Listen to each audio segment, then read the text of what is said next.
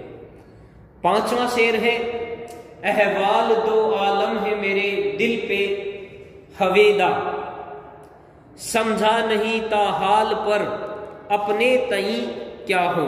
اپنے تئیں ہم نے جانا تھا کہ اپنے تئیں کا مراد ہے اپنے لیے، اور ہویدا کا معنی تھا ظاہر ہونا یا کھلنا۔ یہاں انسانی ترقی اس کی جستجو کے بارے میں کہہ رہے ہیں کہ میرے دل پر اس ترقی کے اثرات ظاہر ہیں، لیکن جب غور کرتا ہوں تو پتہ چلتا ہے کہ یہ ترقی کچھ بھی نہیں ہے، ابھی تو غور کرنے کے لیے اپنا پورا وجود ہی باقی ہے۔ یعنی بیان کیا ہے کہ احوال دو عالم ہے میرے دل پہ ہویدا، ہویدا سے ہم نے مراد لیا ظاہر ہونا یا کھلنا، یعنی ابھی تو صرف کچھ ہی چیز مجھ پر کھلی ہے، میرے دل پر کوئی زیادہ کچھ اثرات ظاہر نہیں ہو پائے ہیں، لیکن ابھی تو جو دیکھنے والے ہیں اپنی نظر سے دیکھتے ہیں ان کو جو ظاہر ہوتا ہے وہ زیادہ ظاہر ہوتا ہے، لیکن یہ تو کچھ بھی نہیں ہے۔ یہ کیا چیز ہے؟ یعنی اس میں تو ابھی اس کو تو ابھی پورا وجود اپنا پانا باقی رہ گیا ہے۔ اگلا چھٹا شعر ہے آواز نہیں قید میں زنجیر کی ہرگز، ہر چند کے عالم میں ہوں عالم سے جدا ہوں۔ اس کے خدا بندی کی شدت اتنی زیادہ ہے کہ میں اگرچہ اس دنیا میں ہوں لیکن اس کا مجھے کچھ پتہ نہیں ہے۔ یعنی یہاں دیکھیں کس سے شعر لیا ہے، آواز نہیں قید میں زنجیر کی ہرگز، یعنی دنیا کو کیا بتا رہے ہیں، قید خانہ۔ دنیا کو کیا بتایا ہے، یہ تو ایک قید خانہ ہے، یعنی اس قید خانے سے کب چھوٹیں گے، جب موت ہم پر آ جائے گی تب اس قید خانے سے ہم آزاد ہو جائیں گے۔ لیکن دیکھیے بیان کس طرح سے کیا ہے کہ قید کی کوئی آواز نہیں ہے، ابھی اس دنیا میں ہوں اور قید خانے میں ہوں لیکن کوئی آواز نہیں آ رہی ہے۔ اس کے خدا بندی کی جو شدت ہے اس پر اظہار کر رہے ہیں کہ اگرچہ اس دنیا میں ہوں لیکن اس کا مجھے بھی کچھ پتہ نہیں ہے، گویا کہ میں عشق کی ایسی زنجیر سے جکڑا ہوا ہوں جو بغیر آواز کے ہے، یعنی کہ جسم تو آزاد ہے مگر دل قید ہے۔ یعنی اس دنیا میں جسم ضرور آواز مطلب کیا ہے، آزاد ہے، لیکن جو میری روح ہے، جو میرا دل ہے، وہ کسی کے قبضے میں ہے۔ یعنی کس کے قبضے میں ہے، جو میرا محبوب ہے اس کے قبضے میں ہے، اور اپنا محبوب کسے تسلیم کر رہے ہیں، خدا بند کو تسلیم کر رہے ہیں۔ تو ابھی بھی مطلب اپنے دل کو کیا بتا رہا ہے، اس دنیا میں قید خانے میں پڑا ہے، یعنی کہ یہ قید خانہ ہے، ابھی تو اس کے حقیقی کو پانا باقی ہے، جب موت آئے گی تب اس کے حقیقی کی طرف پہنچ جائیں گے، یعنی ملاپ تب ہی ہوگا۔ ابھی تو صرف دل اس قید میں ہے، اس جسم کو ضرور آزاد کر رکھا ہے لیکن دل ابھی قید خانے کی طرح ہے، دل ابھی قید میں ہے، کسی کے بندش میں ہے۔ اگلا شعر ہے، ہو قافلہ سالار طریق قدما درد، جو نقش قدم خلق کو میں راہ نما ہوں۔ یعنی یہاں پرانے مطلب طریقے کہ جو پرانے لوگوں کا طریقہ ہے اس پر غور کرتے ہوئے کہہ رہے ہیں کہ قافلے کے سردار، سالار سے مانا ہے سردار، پرانے لوگوں یعنی اسلاف کے طریقے پر چلے اور میں بھی انہی کے نقش قدم پر چل رہا ہوں، تاکہ خلق خدا یعنی جو خدا کی بنائی ہوئی دنیا ہے اس کی صحیح معنی میں رہنمائی ہو سکے۔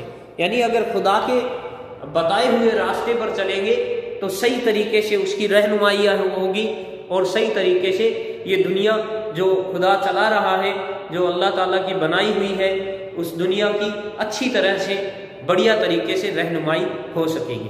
تو چلیے اگلی غزل شروع کرتے ہیں۔ چلیے ہم اپنی نصاب کی دوسری غزل پڑھتے ہیں۔ پہلی غزل کا ہم نے تشریح پڑھی، دوسری غزل شروع کرتے ہیں۔ دوسری غزل میں پہلا جو شعر ہے میں نے یہاں لکھا بھی ہے کہ کام مردوں کے جو ہیں سو وہی کر جاتے ہیں، جان سے اپنی کے جو کوئی گزر جاتے ہیں۔ یہ ہماری غزل ہے۔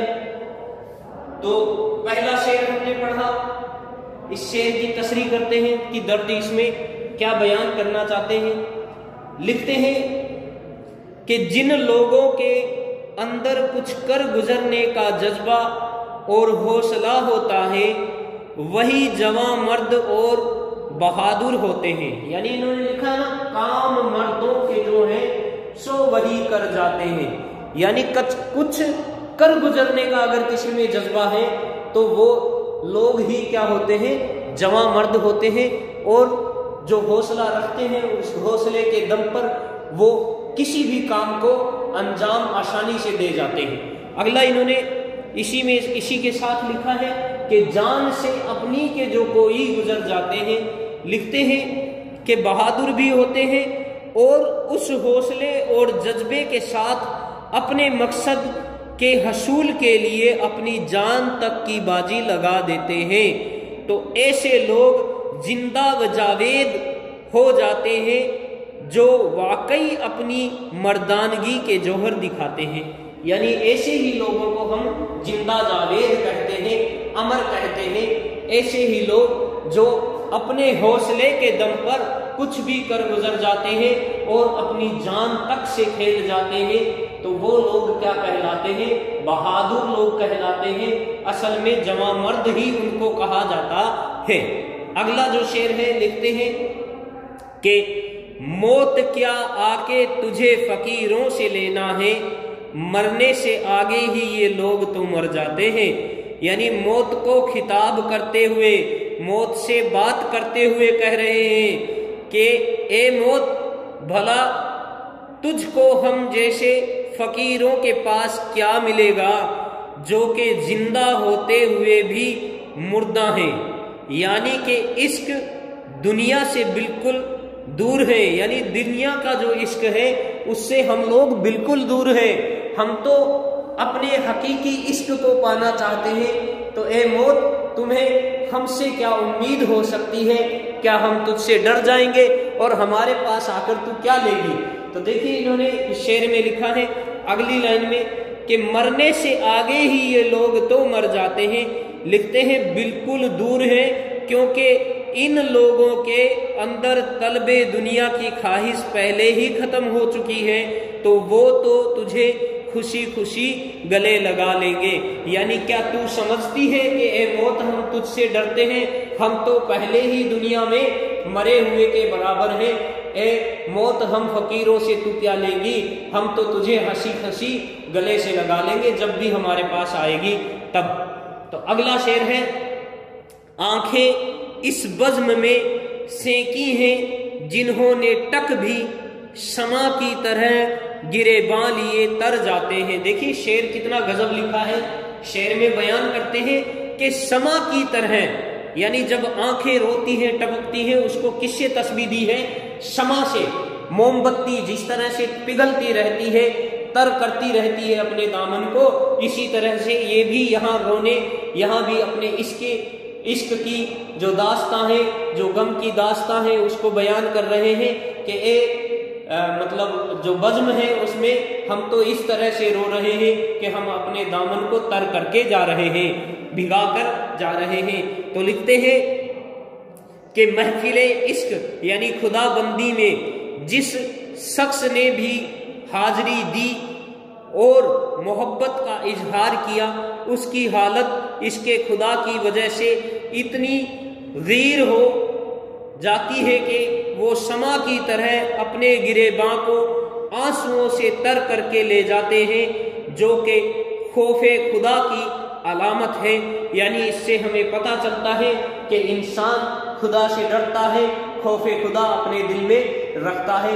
تو یہاں بھی انہوں نے اپنی اس شعر میں یہ بیان کیا ہے کہ ہم شمع کی طرح جو شخص اپنی محبت کا اظہار اپنے رب تعالیٰ سے کرتا ہے، وہ اپنی محبت کا اظہار کرتے کرتے اتنا روتا ہے کہ اپنے دامن کو تر کر کے چلا جاتا ہے، جس طرح سے شمع جلتے ہوئے اپنے دامن کو تر کر لیتی ہے، بھگو لیتی ہے۔ بالکل اس کی تشبیہ دیتے ہوئے انہوں نے اس شعر کا مفہوم ہمیں سمجھایا ہے۔ اگلا، بے ہنر دشمن اہل ہنر سے آ کر منہ پہ چڑھتے تو ہیں پر دل سے اتر جاتے ہیں۔ درد یہاں ہنر یعنی بے ہنر کی تشبیہ کے لیے بتا رہے ہیں کہ جو جاہل لوگ ہیں ان لوگوں کی عادت بتا رہے ہیں کہ ایسے لوگ اپنے آپ کو ہی سب کچھ سمجھتے ہیں اور ہنر مندوں کا مذاق اڑاتے ہیں، اپنی باتوں سے ان پر حاوی ہوتے ہیں، لیکن ایسا کرنے کے بعد وہ اہل ہنر کی نظروں سے بالکل گر جاتے ہیں اور ان کی کوئی حیثیت نہیں رہتی۔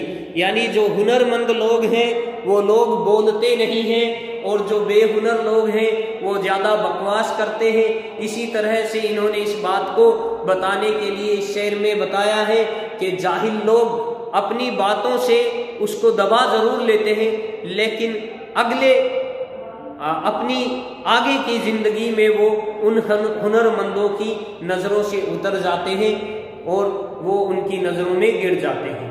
اگلا شعر